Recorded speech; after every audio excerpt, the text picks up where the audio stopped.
Hi there. Tonight on the Sunday Sipper Club, we're going to talk to the winemaker from a small Nova Scotia winery whose wine just got listed on celebrity chef Gordon Ramsay's restaurant list in the UK, that 3-star Michelin restaurant, and that is Gordon Ramsay, he of MasterChef and Hell's Kitchen.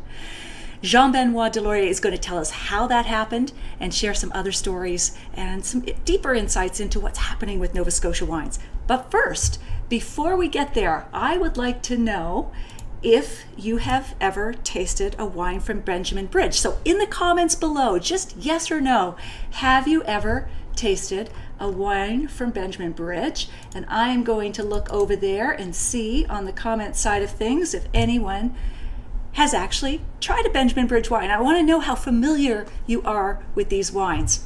All right, folks, as we wait for that to roll in, and the fact that you can hear and see me. Oh, there's Malcolm already. Hey, he's checking in, and let's just make sure what he's saying, checking in from, excellent, from Hamilton, Ontario. Okay, Dave Head is a member of Benjamin Bridge's wine club. So before those start rolling out of control, I better bring in my guest tonight. It's Jean-Benoit Delaurier, and he's joining me live from the Winery, Nova Scotia. Hi, Jean-Benoit.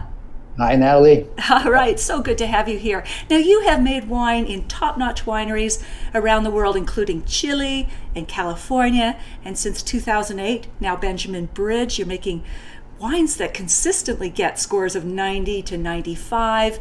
I mean, it's been a bit of a whirlwind, and now the Gordon Ramsay announcement. Tell me what I've left out of your bio. Maybe share a little bit about your personal life.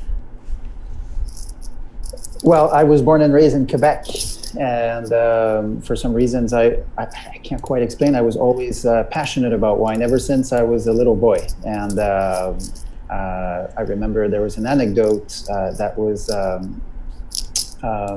I was reminded of by an old babysitter, unfortunately passed away about a year and a half ago, and she reminded us that when I was, I think, in 5th grade, I broke my piggy bank, and my favorite thing to do at the time was to go at the SAQ at the wine store and look at the wine labels. And so one day I broke my piggy bank and dragged her by the hand and insisted that we go to the SAQ so that we would buy my parents a bottle of Côte Rôtie from Marcel Guigal.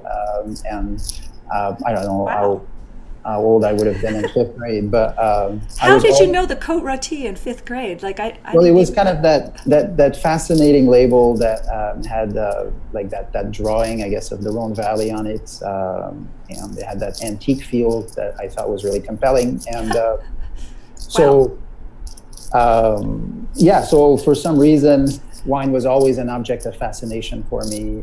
I can't quite explain why that is. I don't have an esoteric explanation for it all, but yeah, ever since I was a little kid, I've always been fascinated by wine. So you were destined to make wine, JB. I don't know about that. Well, we'll get into that. Just a little note, your microphone is rubbing against your sweater. I don't know if you can isolate it or whatever, but I just wanted to let you know, getting a little background noise from you on that end. Yeah, you've done the secret hiding thing, which is great, but I think it's rubbing a little bit. I'm just going to welcome some people who have just joined us here. As I mentioned, Malcolm's in here from Hamilton, and he has toured Benjamin Bridge in 2016. Phenomenal wines, I agree, Malcolm. We've got Ruth Blakeley from out west, and she is running or working at a small wine shop in Edmonton. Paul Hollander and Patty join us from Virginia. Great to have you folks here. And Dave Head is in Ontario, as he mentioned. He's a member of your wine club. So, Jean-Benoit, pardon my cough tonight. Can you remember the exact moment when you knew that you wanted to make wine? If it wasn't in grade 5, breaking out the piggy bank, when was it? That probably would have been in my early 20s.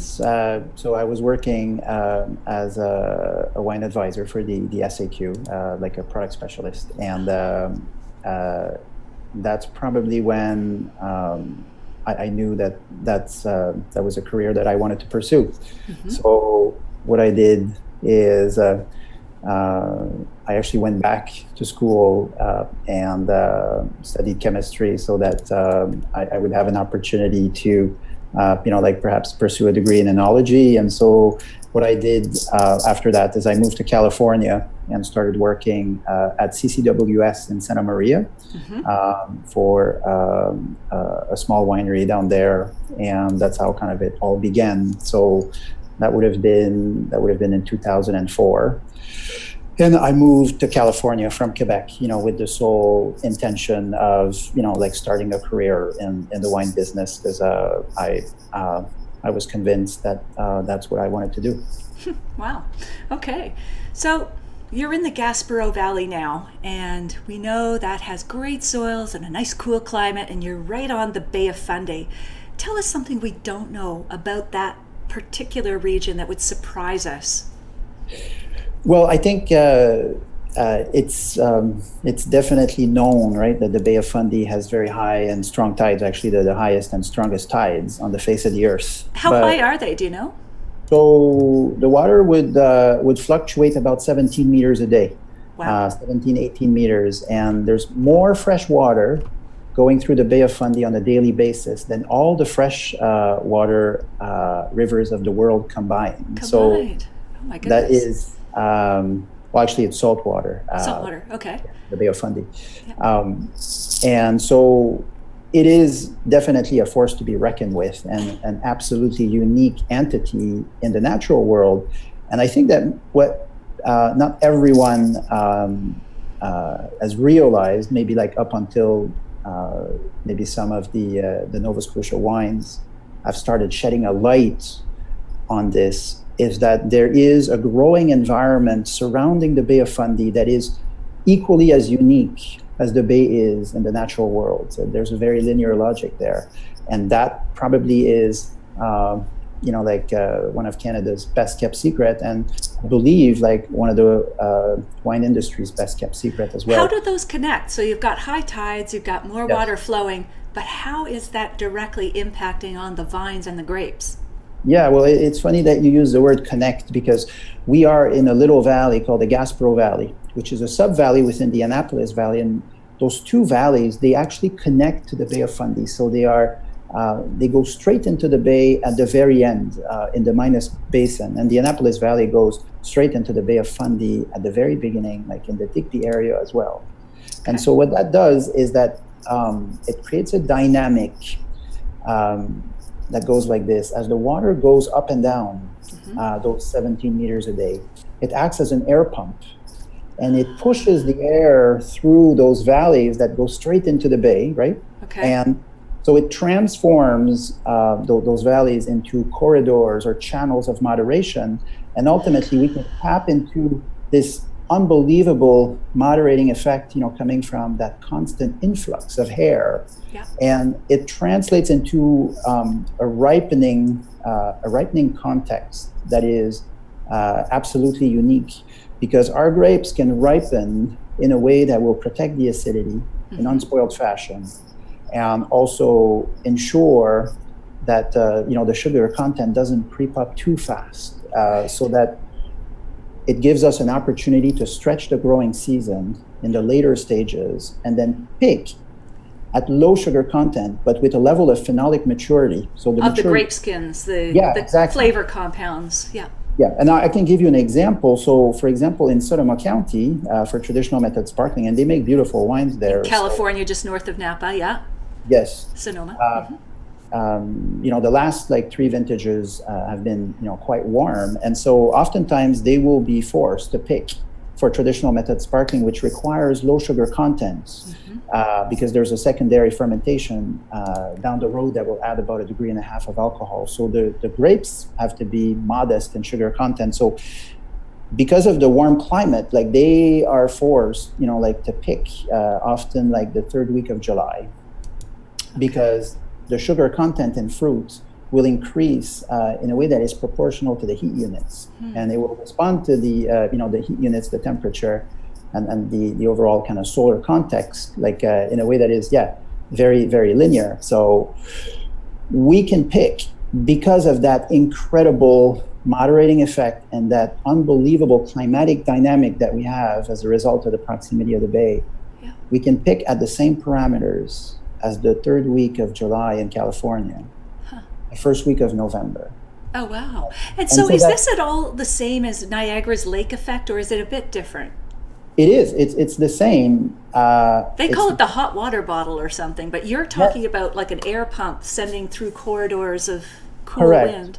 So Yeah. a dynamic of moderation usually will shave off the extremes on both sides. That Okay. hot bottle would apply in the winter months, right? Okay. Where that body of water, that large body of water, is going to moderate the temperature so it doesn't get too cold for some sensitive, like European varieties, for example. Yeah. But then in the summer month, the moderation effect will actually cool the temperatures, right? So everything will be brought to like a median reality.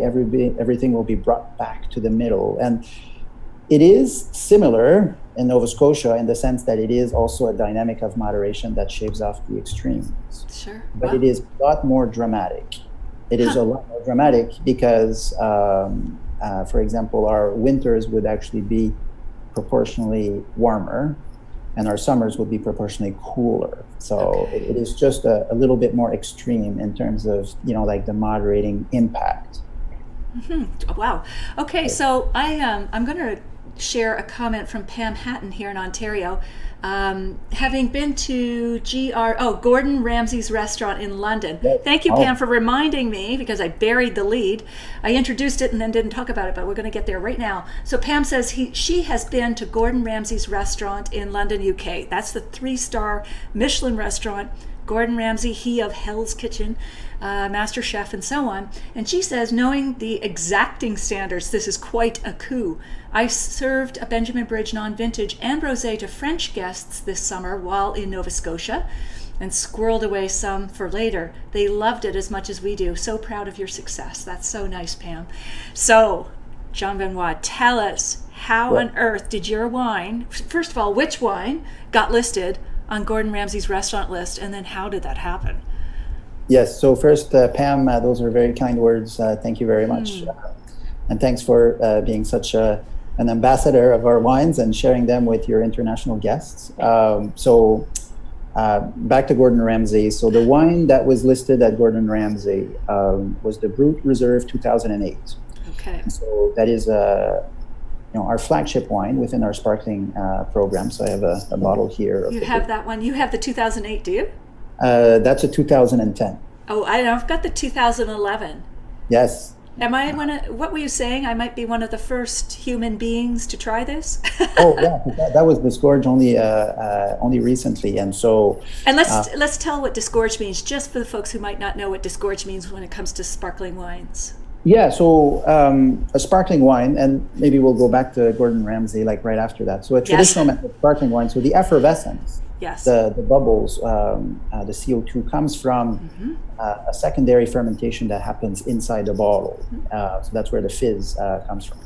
And so a fermentation is the transformation of sugars into alcohol and CO2 as a byproduct. So for example, during harvest, when we ferment here at the winery, like in open vats, the sugars are transformed into alcohol, but the CO2 escapes through the top of the tanks and goes into the environment. For still wines, yes. For still wines. But if that fermentation was to happen in a sealed bottle, so a closed environment, ultimately there would be no way for that CO2 to escape. The bubbles stay in.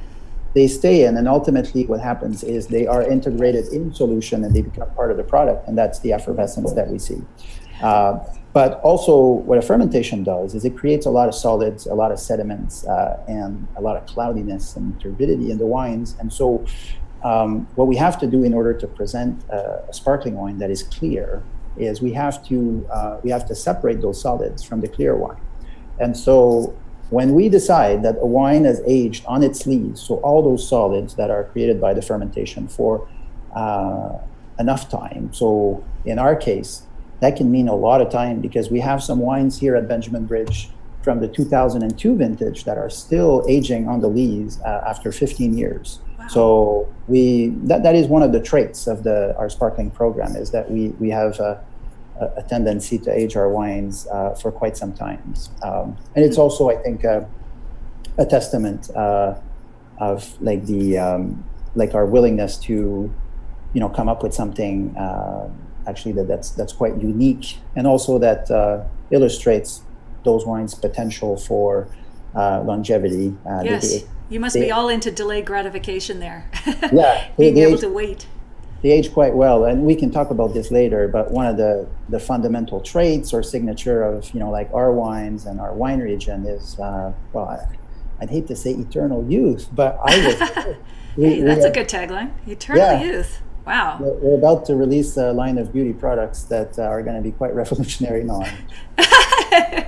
You're such a kidder. You could, though, with the great pumice and everything. Anyway, back to Gordon Ramsay. So, real quick. Yeah. So what we do when we decide that the wines have aged for long enough is we put them upside down in racks. And then we turn them. Yeah. And, gotcha. and so all those sediments are ultimately going to go down the very end of the bottle. They're going to be collected in the neck just by gravity. Okay. And so we open the bottle upside down, lift it up real quick, so that ejects all the solids and leaving behind only the clear wine. Nice clear wine, yeah. It's at that point that we apply the champagne mushroom cork, the foil, and that is called disgorging. Disgorging. All right. Thank you for that. back to the celebrity news. Yes. Yes. How'd that happen? Well, so we've been in the London market for about a year and a half, and we're working with an agency there by the name of Friarwood, a Canadian, Ben, and his French partner, Edouard, have been doing amazing work for us. And we've done a couple of events at the Canada Wine House alongside other Canadian wineries. We've been featured in Decanter magazine. Yes, you got some great scores in Decanter. That's Britain's sort of wine spectator magazine. Yeah, and Stephen Spurrier also selected the rosé that Pam mentioned, right? Okay, yeah. The rosé that Pam shared with her French guest. Stephen selected that wine as his pick of the month in September of last year. So ultimately, all those seeds that were planted, there was an event as well, a blind tasting at 67 Pall Mall, where our wines were tasted alongside some legendary champagnes, and that was the topic of a story, like in the drink business. And so there were industry magazine, and lots of sommeliers were there, right, at this sort of blind taste off with you and benchmark champagnes. Correct. And so ultimately what happens is all those things, they all plant a seed, and they create a situation where, like the name, like Benjamin Bridge, and traditional method sparklings from Nova Scotia. So it's people start like hearing more and more about those sparkling wines made alongside the Bay of Fundy, those Canadian sparklings from the East Coast. And so little by little, we have a presence, right, in the unconscious of wine and the wine community. And I think that that was the context, that led to the connection between the sommelier at Gordon Ramsay, James Lloyd, and our agency. And together listed. Wow. Yes, because it was, maybe as a result of all those little things that maybe were done to set the stage. Yeah, absolutely. And at this restaurant, folks, if you have not had the pleasure, I have, fortunately, Pam has, who's here tonight. A meal can easily cost over $1,000. It's a once-in-a-lifetime experience. 3 Michelin, of course, is the top rating you can get from the Michelin Guide for restaurants. And here is Benjamin Bridge sparkling wine on the list. How did you find out? Do you remember where and how you found out the news? Well, we've known for quite some time. We've known for quite some time, but I don't think that we appreciated the reach and the magnitude of the story, because we've known for 2 months, and it was really a casual post on social media when I believe we were provided with a photo of the wine list. Someone just took a picture while they were there. Yeah, and so that was like, oh yeah, that's true. We're there. That's neat. We'll post that on social media. And then we were quite casually, unsuspecting of any potential, reaction, really, beyond what we get for normal posts on social media. Wow. And it really snowballed into a national news story. And throughout that process, we realized that it maybe extended beyond just the realm of wine, and that's what made it so powerful. Because I think that Gordon Ramsay has definitely a name and a reputation, like yeah. in pop culture, and it goes beyond just the what we call internally, like kind of the wine geeks, right? And which we all are, most definitely. But I think that was a story that had like a reach that was a little bit mainstream culture. Yeah, people know about Hell's Kitchen and how hard he is. He's kicked people out of his restaurant for not wearing the right thing and all sorts of things. But excuse me. So I just want to welcome Lise. Lise is here, Gagne, and she loves Benjamin Bridge. Ruth Blakeley says wine geeks rule. Yes, they do. Malcolm asks, wow, 15 years, that must have been a record for aging the champagne, the sparkling wine. But back to Gordon Ramsay. I mean, he just has this sort of indelible mark on food culture. I mean, have you been to his restaurant? Are you going to go now? Well, I've been quickly for a visit. Like I haven't sat down for a full meal. I think Benjamin Bridge will have to grow into a wine consortium to afford that, for you to have an expense tab with that on the on it. Yeah. But and I haven't met him personally. And interestingly, I was at. Coincidentally, last Monday and Tuesday, I was in Vancouver for the Canadian Sommelier Championship, where they elected the Canadian representative, to be the Canadian sommelier competing at the international level and representing his country. And it was that competition was a celebration of the trade as well, and really shed a light on the importance of the sommelier, like in the restaurant culture. And so they have a very defined role, which is to curate, maintain, and upgrade, the wine list. And so, as much as of course, we would love to meet Gordon Ramsay in person, but most wine editions, will happen through the professional that is in place, especially in a highly organized establishments such as a Michelin 3 stars, where there are very defined roles, and that would be the role of the sommelier to select the wines. If maybe we were lobster fishermen, maybe we would present our lobsters to Gordon directly. You never know. They may be next. Maybe you can do some sort of combo deal. But to me, it's like, as a violinist being asked to play at Carnegie Hall. I mean, it's just like, bring your wine to Gordon Ramsay's restaurant. Pretty amazing. Oh, for sure. Yeah. I think there's no question that it's great for the Nova Scotia wine industry, and it's a good news story. Especially from a visibility standpoint, to tell our story and kind of showcase, the things that we do best, not just us at Benjamin Bridge, but everyone here working at, pushing the boundaries for traditional method sparkling. And as they say, the rising tide lifts all the boats, which is quite apt for fishermen, lobster, and Nova Scotia. Okay, so, excuse me. Rising tides, the Bay of Fundy. That's right. Yeah. 17 meters a day. Like we really rising. The day we were listed at Gordon, I think it went up 19 meters that day. Oh my gosh. I'm not good at conversion. Do you know what that is in feet? In feet. So that would have been in feet. So like 4. Maybe someone will guess. I'm not good at the conversion. So 6 is about 6.5 is about 2, right? Okay. It's 2 meters. Okay. So it's probably 3 meters. 3 meters. No, sorry, 17. So 6.5. So that's times 3.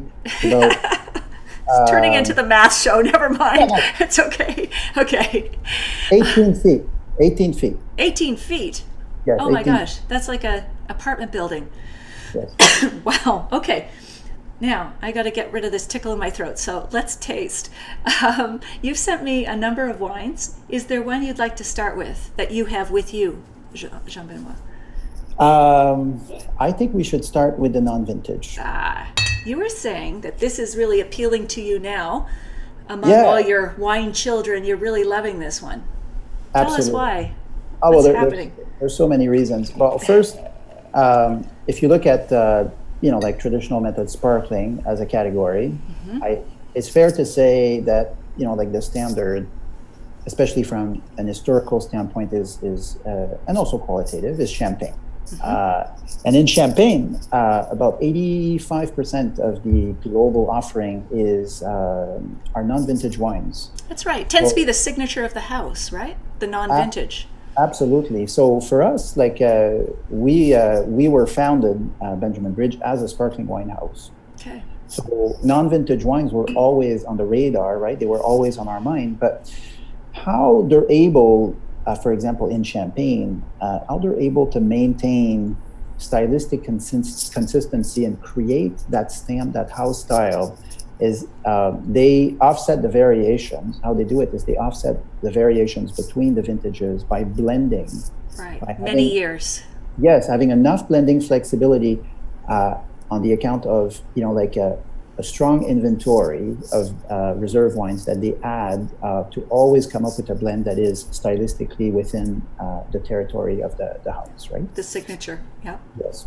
And so how many vintages are in this non-vintage wine, sparkling wine? That's a great question. That's where I was going. So before we were in a position to have a true non-vintage program, we needed to accumulate that library, that inventory of reserve wines, to be able to make a proper like non-vintage wine that would have that signature stamp. And so we only released the non-vintage. It's going on 2 years now, but it was a little bit like a soft launch where we were, like kind of testing it out. And now, as of this year, it is officially like a very important and fundamental product within our sparkling offering. And it's an incredible wine because it has reserve wines in a perpetual reserve system going all the way back to 2002. Wow.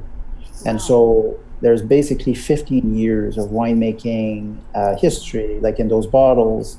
And I don't know if you pick up on that smokiness, kind of that autolytic. Autolytic, does that mean yeasty, bready, like fresh baked bread? Exactly. Bread? Yeah. Which again is a byproduct of the time that was invested in aging the. Because it sits on its lees, or the yeast, the spent yeast still, so you get that creamy richness, toastiness. It's so beautiful.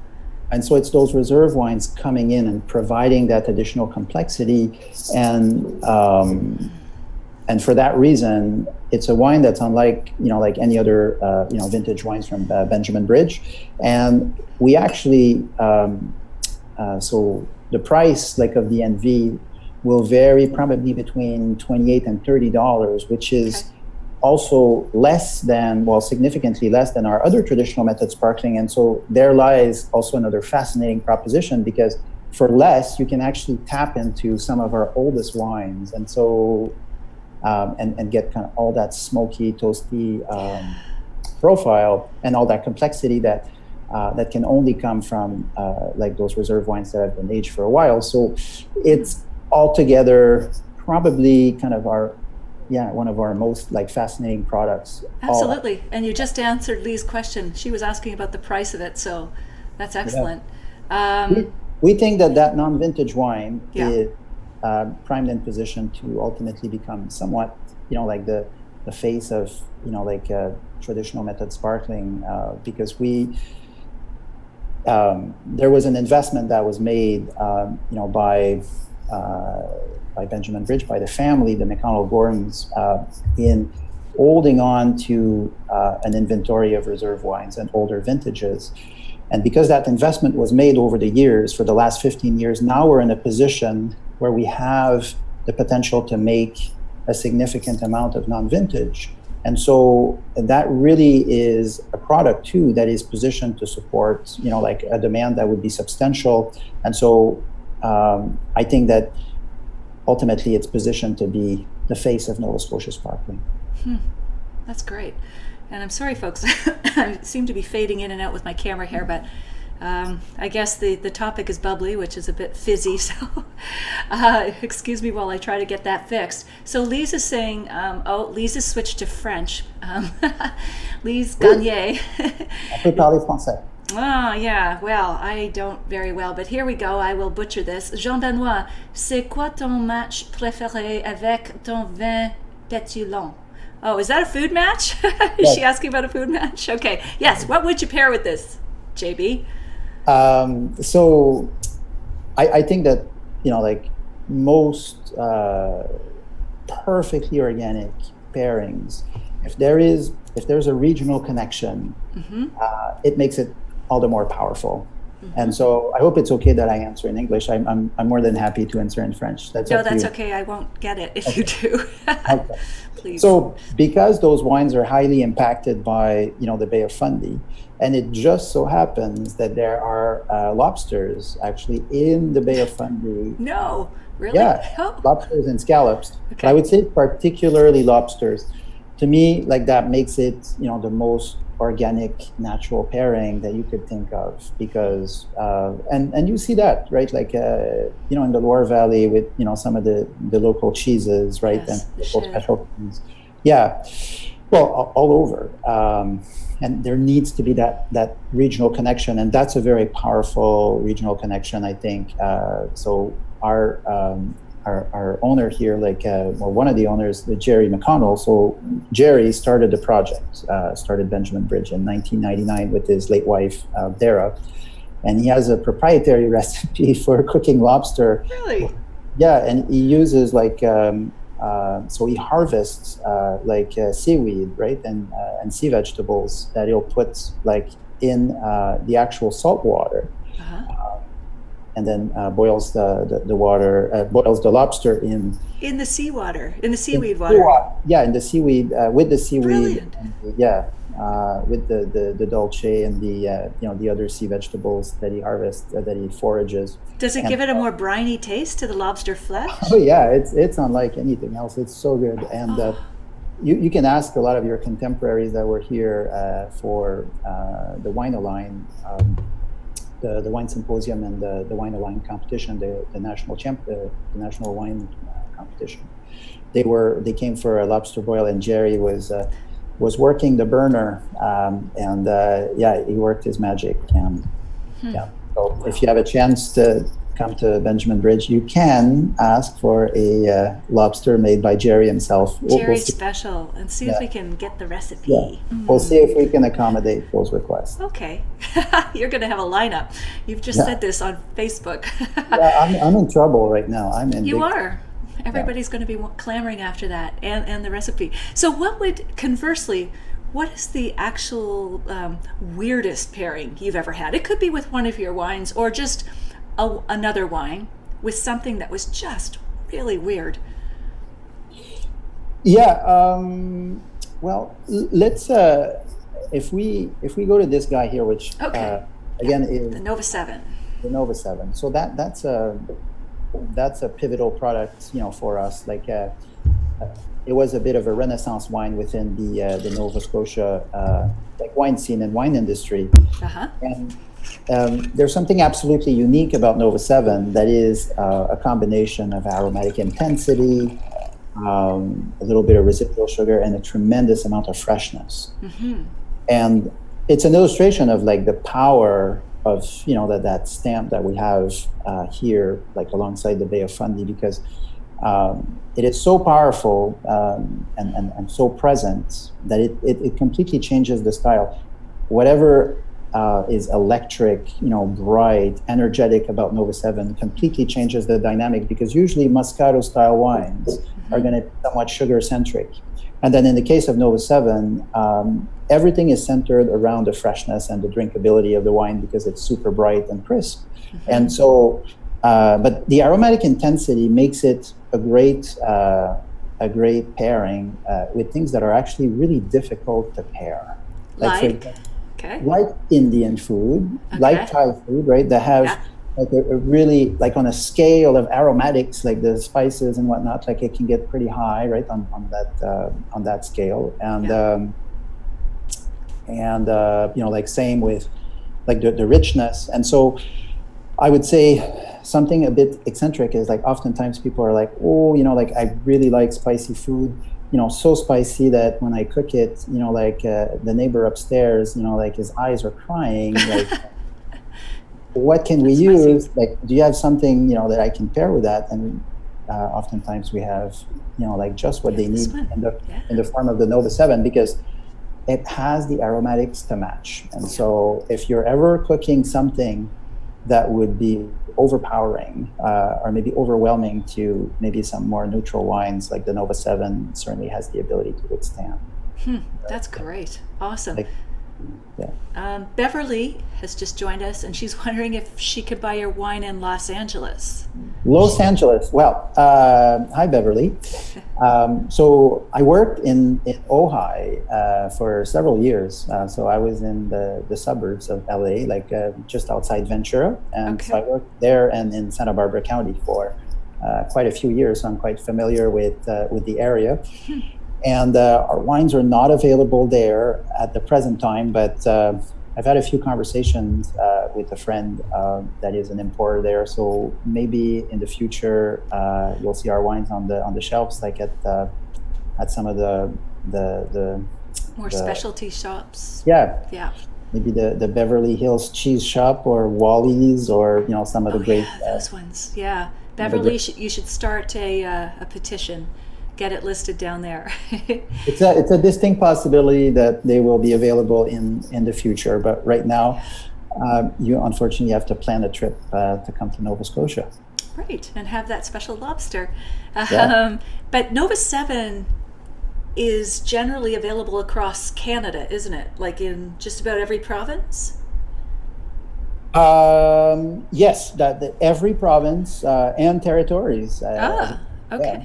That's not to say that if you go to like the store like on the corner, that Nova 7 will be there. Sure. But in every province, with a little bit of research, you can find out where it can be found, and then go from there.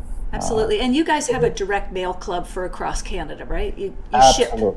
I would say asking us, like sending us an email at wine. Is it at benjaminbridge.com? Wine at benjaminbridge.com? Wines with an S. Wines with an S. Okay, I'll put that in the comments section below here. So, because there are a number of people in your wine club already, but I'm sure people would love to just get it directly without having to hunt. So wines with an S at benjaminbridge.com is like the best way to inquire on where the wines would be available, and maybe we might be able to send directly to you as well. So. With lobsters. With lobsters and a side package of sea vegetables harvested. All those meal prep companies that are fashionable. Okay, so let's taste. What should we taste next?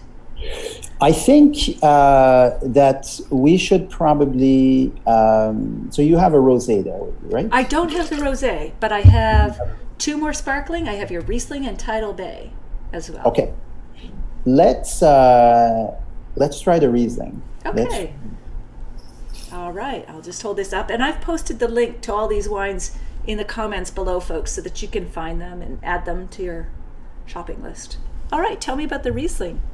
So I think if I was to maybe summarize what's most fascinating about wine in general, it would probably be that ideal that a wine has a fundamental ability to tell the story of a very specific growing environment, and knowing kind of how unique ours is, there's going to be a common denominator. There has to be a common denominator, a stamp, that will be a common thread between all of our products, and that is a foundation of freshness. And I think the Riesling is also a great example of that. So in the 2015, what you have is a Riesling that has all those varietal traits right on the nose. So the petroleum, the white flowers, a little bit of tropicality, and then on the palate, our specialty, which is that foundation of freshness. Mm-hmm. So something kind of bright, very energetic, but combined with a tremendous amount of richness as well, and some substance and some structure. And that's really the key. And that's also, the combination that is at the base or the core of all of our traditional method sparkling. And I can explain a little bit how we can do that. We were talking a little bit earlier about phenolic maturity, and what it does is it allows, like when you can pick later in the season at a sugar content that is still moderate and an acidity level that is still, quite high, almost unspoiled. What happens is there's a fundamental difference between like those later harvest dates, at those parameters, and the early harvest dates at those parameters. Because let's say in August, even if the sugar content's already high, the fruit is still a little bit green because there are no substitute for time when it comes to the ripening of all the components of the berries, so the skins, the stems, the seeds.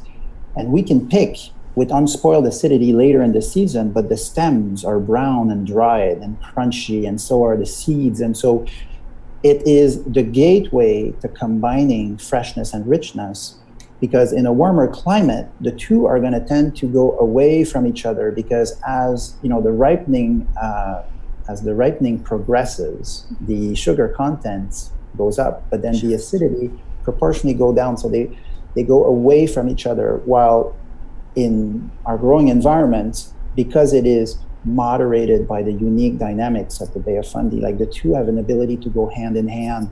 And so we can actually, instead of like proposing the stereotypical crossroad between freshness and richness, that fork in the road, we can actually merge the two. Have both, okay. Yes, and that Riesling is a great example of that. Yeah. So are our traditional method sparkling. Absolutely. Now, are you saying stems that dry out and seeds, is that happening to yours or not? Oh yes, very much so. It's drying out, and is that adding the richness that you're talking about? Yes, because the acidity does not come like at the expense of maturity, so that we can have like an acidity that is still unspoiled, but with a level of maturity and richness that is also very developed and very mature. So the two go hand in hand and can be merged, as opposed to a warmer climate where, as the ripeness progresses, the acidity plummets, and so you get one or the other. It's a direct trade-off. Yeah. Freshness and richness, they go away from each other, and so ultimately that will force like a choice often between one or the other, and that choice does exist, for consumers. Like, and I believe that even the liquor jurisdictions like have like little kind of sensory guides, right, to help people decide what what wine they'll pick, and they'll provide some information. This is fresh and crisp, or this is rich and full. That is the stereotype. Like usually there is somewhat of a choice between one or the other, and the beauty of the growing environment in Nova Scotia is that we actually have the power to combine those two sensory categories together. And that's exactly what our sparklings do, because on one hand, they will always be built on that foundation of freshness. So they were always electric and vibrant and crisp, but then they're also full, and they have lots of substance and structure. And so it's what great, there are some examples of that in Europe. Like I think maybe Chablis can be a great example of combining freshness and richness at a high level. Champagnes, they also do that quite effectively. Yeah. I want to welcome Lori Demings. Nova 7 has 2 spots on my wine rack. The gentle sparkling is versatile and perfect for guests and dinner, and she loves the crisp taste. Paul says he can't get the wines yet in Virginia, but we're trying to convince Paul to do a road trip to come up here and buy a bunch of wines that he can't get down there. Dave Head, who belongs to your wine club, says... Good choice, Dave. Garage East. Yeah. Garage East is an online seller. They bring in small artisanal stuff. So I think he's suggesting that as an online way to get it, perhaps in the States. I'm not sure. Excuse me. So, all right, let's, I still want to ask you more questions, but I want to also taste the wines that I have in front of me. Yes. Oh, and Lise said, how would you characterize this? Dry, medium dry? Right. Dry. Yeah, Okay. very much so. And it's not because there is no residual sugar. There is a little bit of residual sugar Right. in wine. Yep. But at the same time, from a sensory standpoint, that sugar does not show because the Okay. acidity is such that it does not show as perceptible sweetness. So Yeah, no, it's I very, would say very fresh. Yeah. very dry. Yeah. Yeah. And More welcome. so from a sensory standpoint than on paper, but yeah. Sure. Rochelle, Nova Scotia girl as well, living here in Ottawa. Hi, Jean Benoit. With all your great talent and knowledge, where do you see the future for wineries in Nova Scotia? It's certainly an exciting time. So yeah. Excuse me. Talk to us about where Nova Scotia is heading. We know there's more wineries, quality is going up, all the usual press release stuff, but what is something we don't know about what's happening with Nova Scotia wineries? Yeah. Well, that is a great question, and oftentimes, we get asked that question and asked to like maybe do a little bit of a forecast on where the industry is going. Yeah. And there are like two blueprints and two examples of Canadian wine regions that not that long ago were pretty small, both in size and stature. And that was the like kind of the BC industry, like in the Okanagan area, and then the Ontario industry in the Niagara area. Mm-hmm.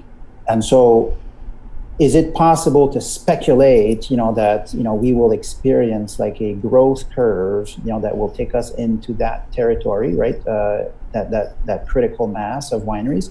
Probably not. I doubt that we will see, like 300, wineries, for example, like in Nova Scotia. Right now, we're at about 15, which is very small in comparison. But you said something, I believe, in your intro, like the little winery that could. Well, how about the little industry that could? Because oftentimes now, like we are going to be featured, right, in national events, like almost on par with those two regions, because there is something about Nova Scotia wine that is absolutely unique. There's a sense of unity, and then there is a focus that is very, very different, perhaps from the very diverse offering, right? And like the very diverse like explorations maybe happening, like stylistic explorations happening in Niagara, in both Niagara and in BC and the Okanagan. We have that sense of alignment where our terroir, our growing environment, is not a jack of all trades growing environment. We could not do everything at a high level. Think in Champagne, Alsace, in France, Champagne or Alsace. Mm-hmm. And a lot of wine regions have aligned their efforts, like behind styles that are fundamentally compatible with a specialty or a highly specialized growing environment that they have. And there is a similar dynamic at play in Nova Scotia, which creates a situation where, in terms of size, we are likely to remain rather modest. Mm-hmm. Compared, like in coming years, we're going to remain rather modest compared to Niagara or the Okanagan in terms of critical mass. But in terms of recognition for specific product, I would say the sky is the limit, and our ceiling is, as high as any other emerging, excellent emerging or very promising emerging regions in the New World at large, mm-hmm. because there is that sense of alignment. And a great example, to maybe like segue into a tasting here, is Tidal Bay. Yes, I thought that's where you're going. All right. You have a Tidal Bay, which is an appellation wine. Yeah. What do you mean by that? Appellation wine in this sense for Tidal Bay? Because this is unique. It is unique. And so out of the 15 wineries in Nova Scotia, the 15 commercial wineries, 12 of them are making a Tidal Bay that is called Tidal Bay. And so a little bit like a European appellation, like Sancerre, there's a geographic, or Chablis, there's a geographic element, right, to the equation. So the grapes have to come, from Nova Scotia. And then there are also, there are some technical guidelines that must be respected. So the blends for Tidal Bay must be made from specific varieties, like so on and so forth. There's an independent tasting panel that will try all the aspiring Tidal Bays to make sure that there is stylistic consistency. And so ultimately, a title bay is always a white wine. It's always fresh. It's always bright. There's always like an aromatic quality, that is very distinctive. And so all title bays are going to have like kind of that common denominator.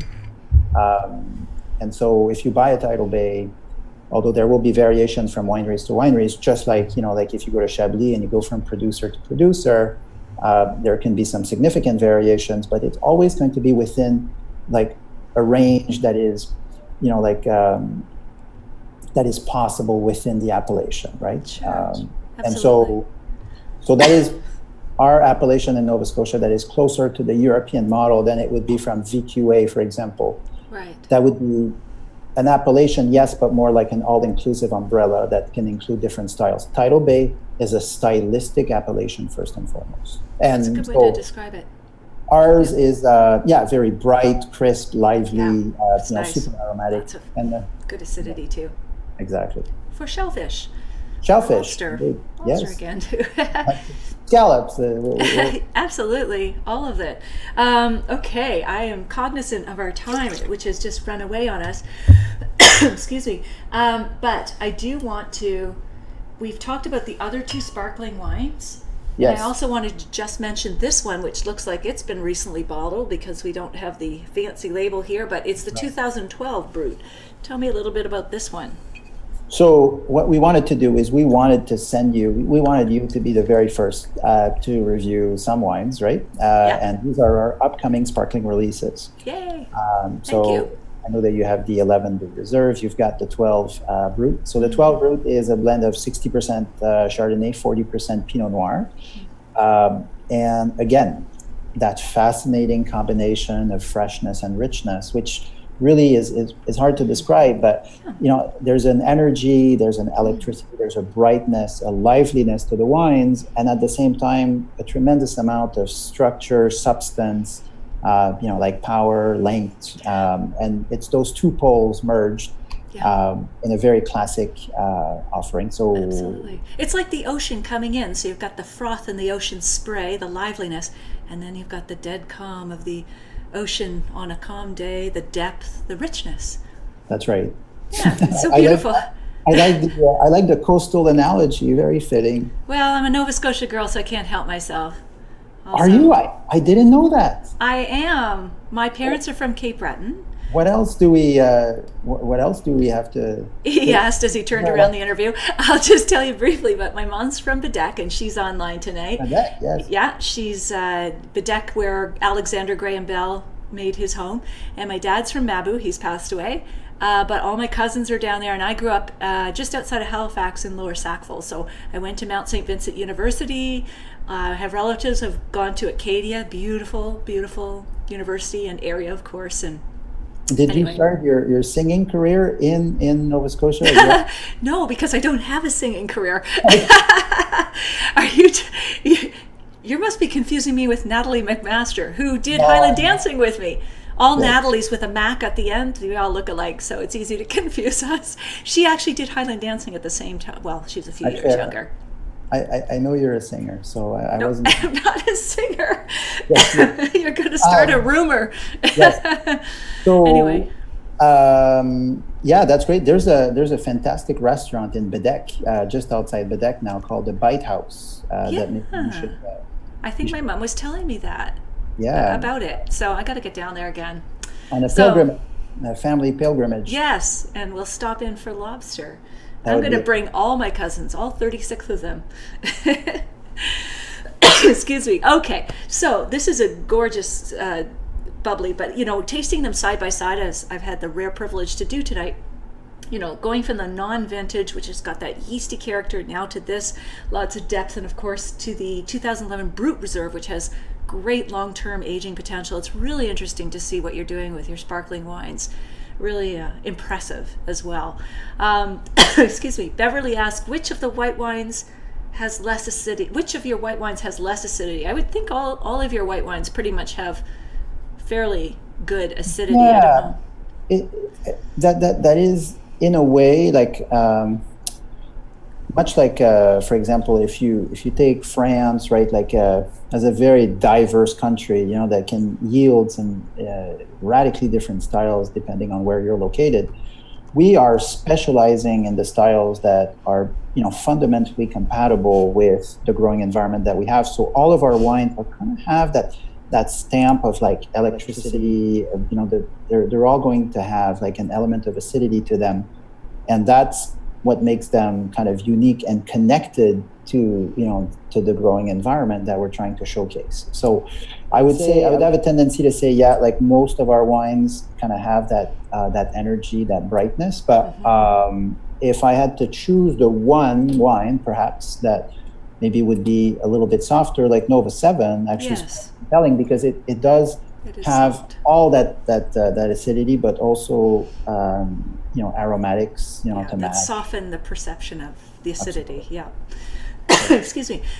Well, Jean-Benoit, I could talk another hour if my voice didn't give out. All that singing has obviously exhausted it. The karaoke last night was like... Yeah, it was 1 hour too long.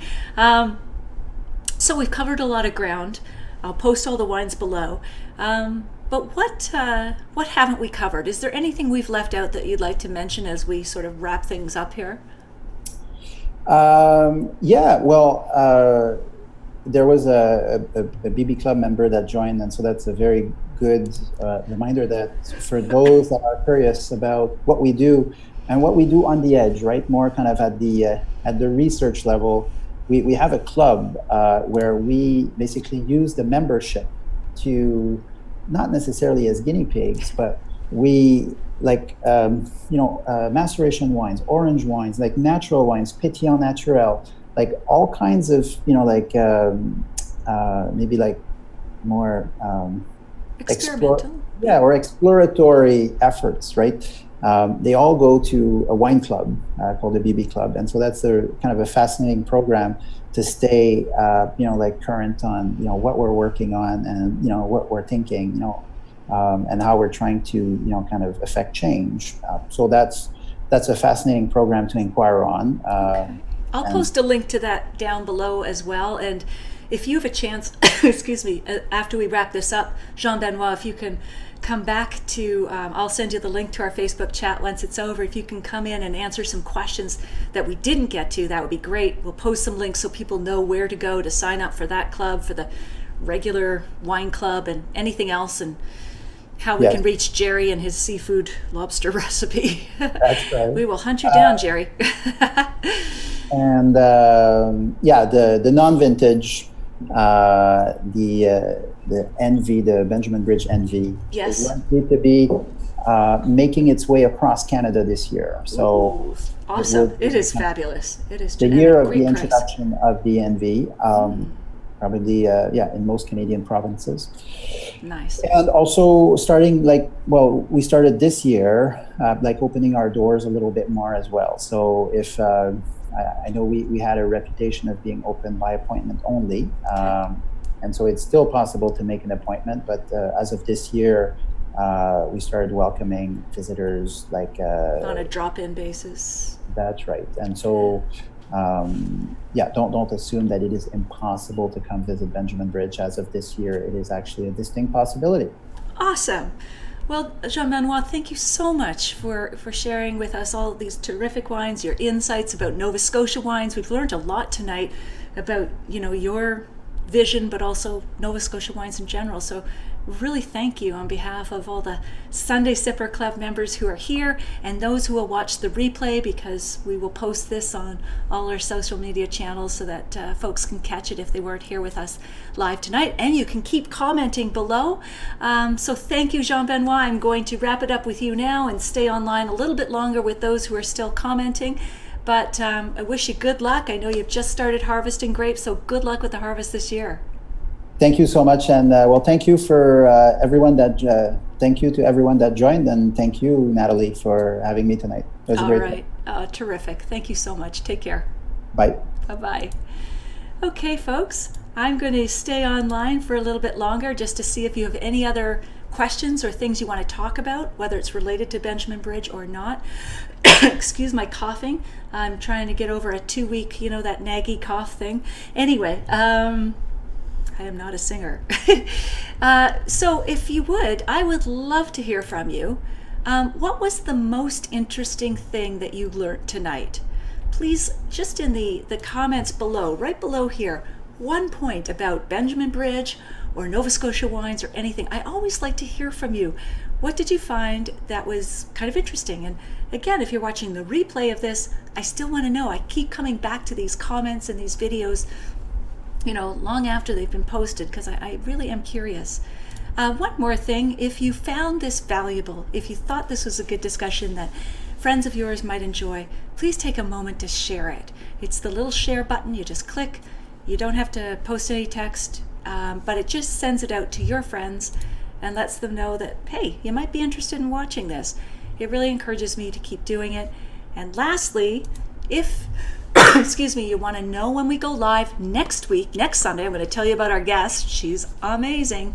But if you want to know, you want to get a little notification, if you click on the follow button at the very top of my page here, you will get a notification. So it's just a little notification. It doesn't keep harassing you or anything, but you know when we're live if you forget, like I do.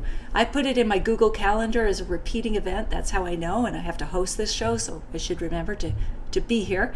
But those are two tricks you can, if you really want to remember to be here, and you're able to interact with the winemaker directly. So next week, we've got Lara Catena from Argentina. This woman is pretty amazing because she's an emergency room doctor in San Francisco, and she's part of the winemaking family that's sort of the first family of winemaking in Argentina, Catena. And she's just doing some phenomenal things. She has a family. I don't know how she does it. She makes me feel quite slothful, but she's amazing. And she does tango dancing, and she's lively, and you're really going to enjoy our chat with her. So next week, 6 p.m. Eastern time, so that's Toronto, New York time, Lara Catena. Pour yourself a glass of Catena wines or something good in your glass, and come right back here. I'm going to check one last time here on the comments. Ruth says she can buy Benjamin Bridge in Edmonton now. Yay. Congrats on your success. Lee says thank you. We'll be looking into the Benjamin Bridge Club. Richness. Yes. I agree, Lise. The interesting thing for me tonight was when he was talking about richness versus freshness. I thought that was a really interesting way to put it. And the way he described the Bay of Fundy and the corridors of coolness and the moderating effect of that. I thought that was really insightful, something I sure didn't know before. So anyway, thank you guys. I really appreciate you showing up here on Sundays with me. It means a lot to me. I love it. It's the highlight of my week. I wish you a good week, and I look forward to seeing you next Sunday. Take care.